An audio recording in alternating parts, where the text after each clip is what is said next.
Meaning of homeopathy. Homeopathy. Homeopathy.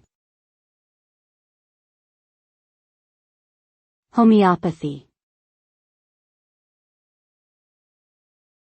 Homeopathy. Homeopathy is a form of alternative medicine based on the principle of like cures like.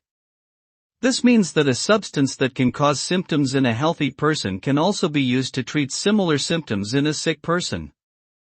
Homeopathic remedies are highly diluted and shaken vigorously, which is believed to enhance their effectiveness. However, homeopathy is controversial and lacks scientific evidence to support its claims. Critics argue that any therapeutic effects are likely due to the placebo effect.